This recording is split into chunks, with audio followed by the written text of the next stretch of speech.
This tutorial shows how to troubleshoot blue screen of death errors on the Toshiba Portege X50. Follow these practical fixes to resolve Windows crashes and improve performance. So while you're performing updates, you're getting an IRQR not less or equal message, K-mode exception not handled, kernel data in page error. A lot of errors pertain to this problem, and we're going to go ahead and jump into what should hopefully be a pretty straightforward process, guys. And we're going to go ahead and jump right into it. So first thing I'd recommend doing would be to actually go ahead and boot to the troubleshooting utility on Windows 11. So if you do a hard power off 3 times in a row, Windows should automatically attempt to launch the starter prepared utility. And if it doesn't find anything, it will give you the option to select advanced settings, in which case it will take you to a screen that looks like this. Now, if it does not take you to a screen that looks like this, or you're unable to get to that, you can also download the Windows 10 Media Creation Utility, or Windows 11. They probably will make a creation utility for Windows 11 at some point. And it doesn't really matter, you can actually run the Windows 10 utility on Windows 11 as far as I'm aware. And you should be able to run the troubleshooting utilities built in within it. So you just would go ahead and download it to an ISO file and then burn it to a DVD or USB. It'd have to be about 4 gigabytes or more. It couldn't be a small USB flash drive, and it couldn't be a CD. It'd have to be a DVD. And then you boot your computer from it. So depending on the computer manufacturer, you'd have to tap a different key on your keyboard in order to launch that menu, in order to select what boot drive you want to go off of. So it could be anything between the escape key, F2, F8, F12, for example. And those are the function keys on the top of your keyboard.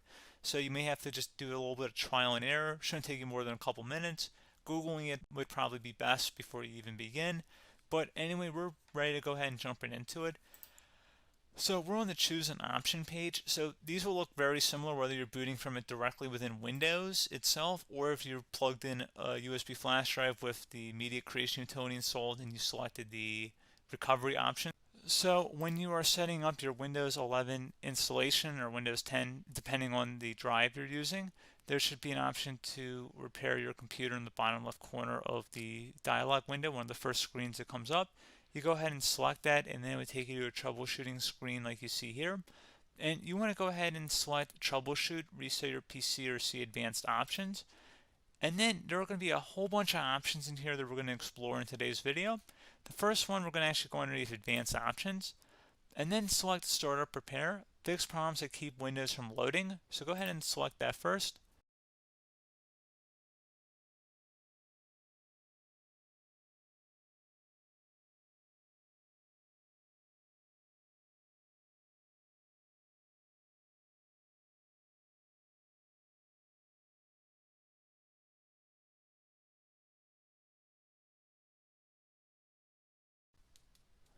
Okay, so you can see it could not repair our PC. That was our first option we could try. Something else, if we go back into advanced options here and then select troubleshoot, we're going to go underneath advanced options again. You can go ahead and actually access safe mode by selecting startup settings. And then if you select the restart button, you have the option on the screen select safe mode with networking, which will give you a key on the screen. It'll tell you which key to press to enter that. I believe it's the F7 key. It'll do that for you. I'm not going to go over that in today's tutorial because I don't really want to go into safe mode, but you're more than welcome to attempt that by going into here and then selecting restart. Again, it'll launch another screen. It'll say what key do you want to press, and it'll give you like 7 or 8 different options, and you want to select safe mode with networking.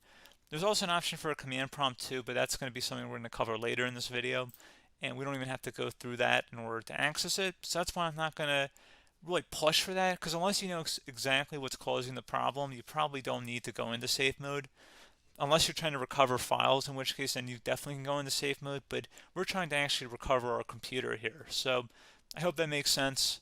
Something else we can also try here as well would be to uninstall updates, remove recently installed quality or feature updates from Windows. So if you go ahead and select that, you can uninstall the latest quality updates, which generally is the more day-to-day updates. Feature updates are the less regularly released ones, like the big ones. I would equate it to service packs in like Windows 7 and Windows Vista and Windows XP. So larger updates that occur once or twice a year at most.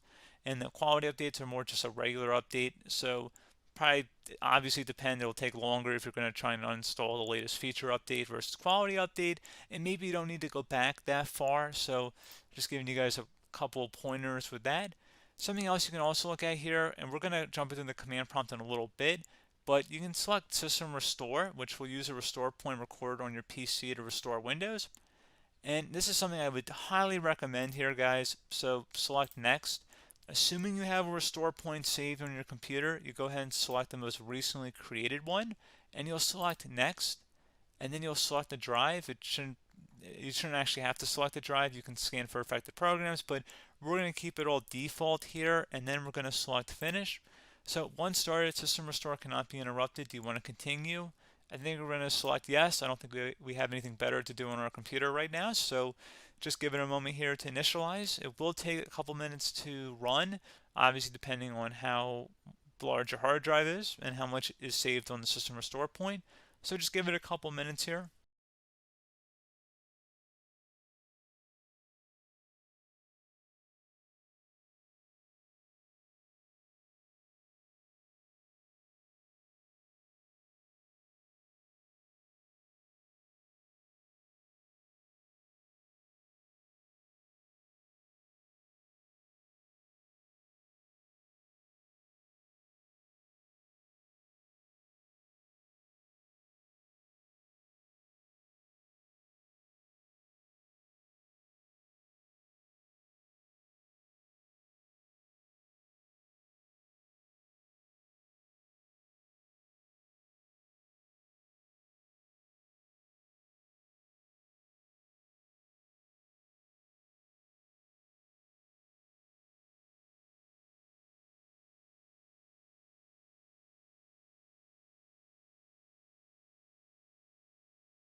Okay, so you can see System Restore completed successfully.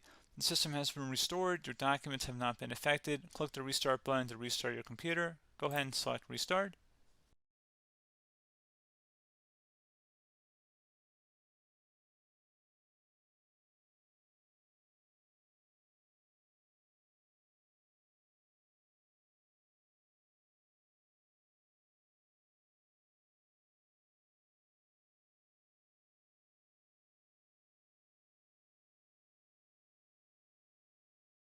Okay, so you can see the system has been restored successfully.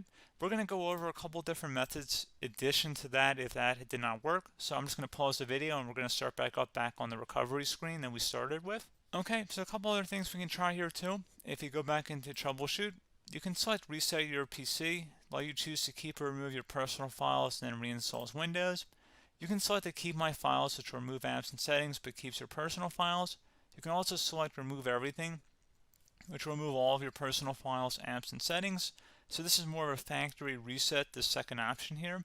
First option, it should not delete all of your personal files. However, it will pretty much clear most of your programs. And keep in mind, there's no guarantee that your information, number one, is even still available and easily recoverable on your computer to the point that you actually would be able to recover anything.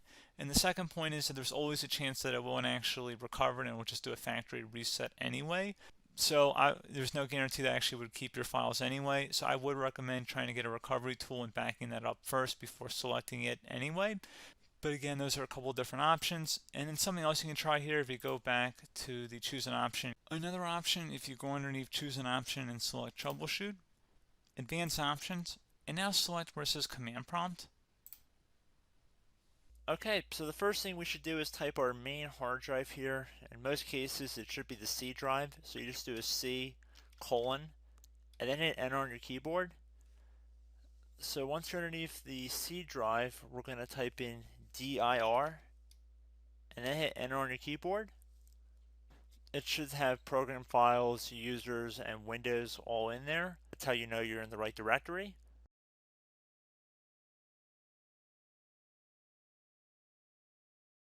In some cases, it might be the D drive as well, so just keep that in mind.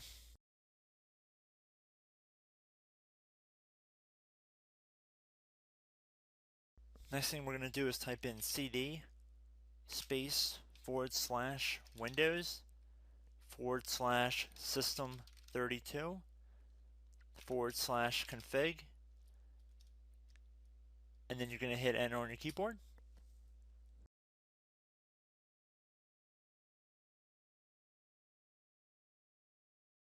So now you're going to type md space backup. If you've seen other tutorials, it might also say to put down md backup.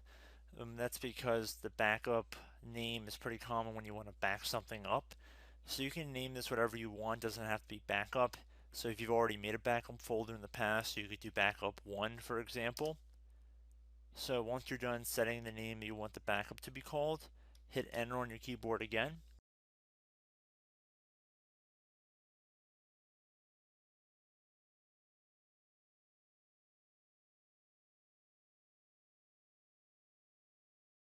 At this point you want to type copy, C-O-P-Y, space, then you want to do the star symbol above the 8 key, then do a period or a dot, whatever you want to call it, then another star sign, and then another space, and then type backup, and then hit enter on your keyboard.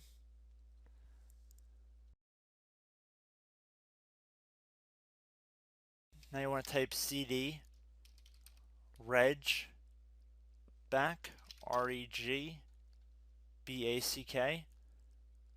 and then hit enter on your keyboard. So now that we are under the reg back, so now you want to type dir again, and then hit enter.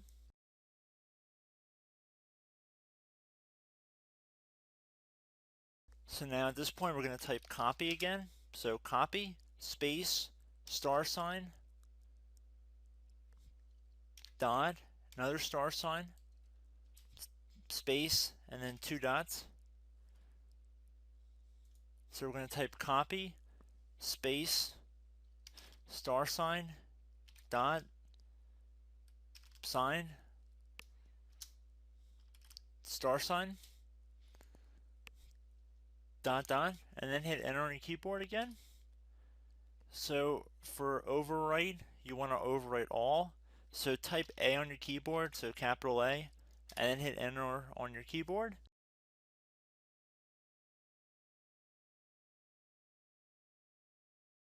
So at this point you should be good to go. You can close out of the command prompt window, and if you accidentally continue to Windows 10 you should be all set. So I hope one of these 3 or 4 different methods we went through in this tutorial helped you guys out. Again, I'm not sure if you guys heard me earlier, but try to go back into your safe mode if possible and uninstall any programs you know might be conflicting with the Windows startup if you can get into safe mode. So just keep that in mind. Something very simple like that could be blocking up everything. So again, I hope this tutorial helped you guys out, and I will catch you in the next tutorial. Goodbye.